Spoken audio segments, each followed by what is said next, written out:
So welcome back. Today's topic stemmed from some of the questions my friends have been asking me. How do I know if I am ready for a relationship or not? And the other side of it is, how do I know the other person is also ready for a relationship or not? Meaning, the person asking you out or the person you think you like. We're gonna look at those two sides today. You there, you're so dear. This is Relationship Therapy with me, Rafi Tree, your host, your hostess, or whatever you want to call me. This is your one-stop channel for everything relationship. Today, I'm not going to just tell you things. Today, I'm going to make you assess yourself. So I'm going to ask you a set of questions, right? And you need to be truthful about these things to your own self. And out of that, you're going to know whether or not you are ready for a relationship, right? Relationship in itself is work. I always say this. I know a friend once said that when I put it that way, people are going to run away from it, or people are going to be like, oh, then I'm not ready for this. But you need to understand that you need to put in the effort if you want your relationship to work. That is how a relationship in itself is. And so, because relationship itself is work, before you start anything work related, you need to be sure that you are ready, well equipped, right, before you step into it.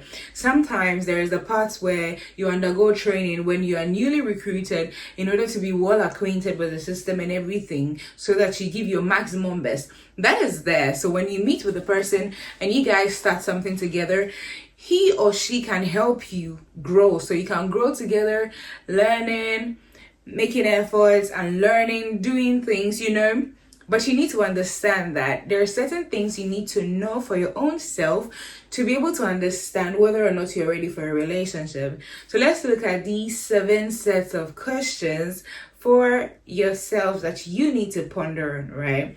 So my first question is, do you know yourself, right? So how well do you know yourself?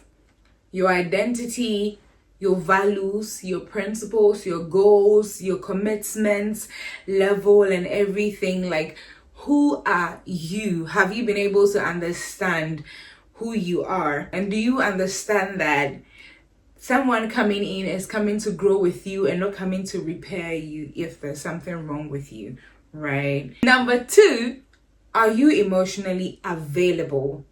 This part is very important, right? Because if you're not emotionally available, there are certain things that you cannot fully express. Like, how do you tell someone you love them when you're not emotionally available? How do you respond to someone's love for you when you're not emotionally available? And love involves a lot of things, compromises and everything. Have you been able to process past hurts and you're no longer hung up on your past relationships or exes and all those things, if you've ever been through that? And can you express emotions and handle someone's vulnerability without shutting down or running away? This is a very important thing you need to actually ask yourself, because if you cannot handle your own vulnerability to someone, then how will you handle someone's vulnerability to you? Number 3, do you enjoy being alone? I mean, someone will say, okay, if I enjoy being alone, then why do I need somebody? But there's one thing you really need to answer to yourself. If you're someone who enjoys being alone, it is all right if someone comes in and becomes an addition. That means that you get to understand that, like you, the person also has a life. So there are days that the person will have to go to work. There are days that the person might have to travel. There are days the person might have to spend time with their extended family because they had a family before they joined with you, right? It's not everybody that they just, when they get married, they throw away their family and then, it's just like you and the person. So you need to understand that everybody has a life. And as much as both of you become like each other's, partners and stuff, like you do things together, you live together, you achieve things together, you need to understand that they have their own life. So answer that question. Do you enjoy being alone? Because if you're someone who does not enjoy being alone and you are the type of person that you just need someone to be around you, That means you're going to be overprotective of your partner. You're going to be obsessed with your partner. You're going to chase your partner away, basically, because they cannot breathe. And that is someone that is not ready for a relationship, right? Number 4, are you willing to communicate and compromise? Are you ready to listen, express needs honestly, and are you ready to work through conflict, right, when things happen and not avoid it? Do you understand that love isn't just a feeling, but it's a choice and an effort, and it's a thing you build every single day, and intentionality? Those things are very important. Yeah, this goes to everybody, not just women. I mean, I know women, we have our faults here and there, where when we go through conflict or we go through a period of, rage and emotions and stuff, we don't want to talk about it. We rather run away from it, and then sometimes we even keep mute and we rather be given silent treatment and stuff, and the gentleman will be tired. Yes, it's true. We, the women, we do that. But there are also gentlemen who, this is a difficult situation for him, but he will never open his mouth to talk about it because he says he's a man and he can handle it alone. And that is wrong. And also, you shouldn't be a people pleaser, meaning you shouldn't just be your partner pleaser. That is like, it's just not right. I understand that people say that, okay, I need to please my wife, so like whatever she says, but you need to understand that if you're also not being truthful with her, then you're not helping her at all. So are you able to communicate? And are you able to compromise? The compromise part is very important. Reason why it is because the person is coming in with their own stuff, their own, faults, their own things they have learned. And mind you, sometimes they are contrary to what you know, what you feel, what you do. Sometimes even it goes against some of your principles. That's why you need to align, right? But this is back to you yourself. Do you think that you are ready to accept someone? Are you ready to let someone come into your space?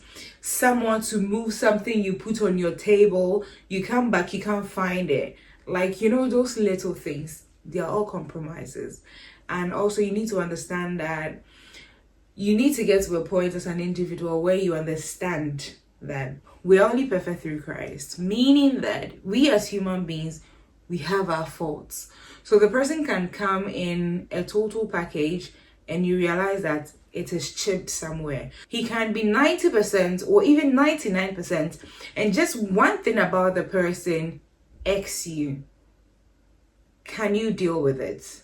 Then you're ready for a relationship. Number 5. Do you know the meaning of love? Ask yourself, am I someone who has idealized love in a particular way? Like, love is supposed to be like this or supposed to be like that. And so if it's not like that, that is not love and that is not for you. That means you're not ready for a relationship. I mean, I'm not talking about where you've come to understand that, okay, the person must love me with the love of God, meaning they should forgive, they should honor, they should care, they should this. That is according to the standard, right, of our God. That is understandable. But if you're somebody that thinks that love is all about romance, love is all about your love language, exactly, then you realize that there's a problem somewhere. So you need to actually look into that, right? Because love is broad, love is way bigger than we could ever imagine, fathom. It's big, right? And so we need to get to a point where we come to an understanding that we grow in love, right? And we learn to love. Yeah? Okay. So have you idealized love? Just think about that. Question is very important. So one thing I wrote under it is that are you expecting a fairy tale or a constant emotional highs? Like, when I'm dating somebody, we're always gonna like hold hands, walk through the park, do this. Life can be hard. I'm in a long distance relationship, and I've been in a relationship for over 8 years now, heading to my 9th year, and we've had our ups and downs. I mean, we didn't plan initially that we were going to live worlds apart for this number of years. Honey, we didn't. Life happened and we accepted and we decided to move on with it and do with what we have. So yeah, don't idealize love. Number 6, ask yourself if you can handle boundaries and if you can handle rejections, because most people, they do not know how to take no for an answer. Like the fact that you think, okay, you're ready for a relationship, and so you go and ask a lady out and the person says no, then you get angry. It means you're not ready for a relationship because you do not know how to take no for an answer. When you enter into a relationship, do you know the number of no's you're going to receive? Or I think because you're with a person, it's going to be like automatic. Automatic. No, it's not going to be so. And learn to set boundaries. So the few things I wrote under is that check that you're able to say no and respect when someone else also says it too, right? So you know that you are ready for a relationship when you don't just say yes to just about anybody that comes your way simply because you feel like you need to enter into a relationship. That part is very important for me. I watched one of the movies of Pastor Lajuni Rain, and I realized what the girl was doing because she believed she was growing old, and so she kept on telling God that I need a husband, I need a husband. And although the 2 men that were in her life were not the answer to her prayer, right? The second thing, that you're not afraid to walk away from something that isn't healthy. And number 7, are you stable enough to receive love and to give love? And I decided to lay emphasis on the receive love part, because most of us can give love, but we do not know how to receive love. So we do not know how to take help from people. We do not know how to allow people into our space to show us the love that we need or the love that we deserve. A few things I wrote under. You are not dependent on a partner to fix your life. Certainly not, right? But you are also looking forward to someone that when they come into your life, you're going to allow to love you just the way you're supposed to be taken care of, whether you were a man or a woman, right? You're ready to invest emotionally and give love without fear of losing yourself. This part is very important for me. It's almost tied to the vulnerability part. If you meet the right person, make the right decision, and you're with the right person, being vulnerable is one of the best things you can ever be, or you can ever feel, or you can ever have, right? Because when you have been able to relieve yourself of what burdens your heart, your most deepest secrets, the things that make you shiver at night or crawl back into your skin because the devil thinks he has a hold on you, you are liberated. And that is how relationship is. So ask yourself these 7 questions that I asked. If you're not ready for any of the things I just mentioned, you need to go back, reassess yourself, check yourself, and make sure you're good before you take that next step of accepting someone into your life or even thinking of having a partner. So I decided to make this part 1. Part 2 comes your way soon, where we uncover how to know whether or not your partner is ready for a relationship and a touch of the red flags you should look out for.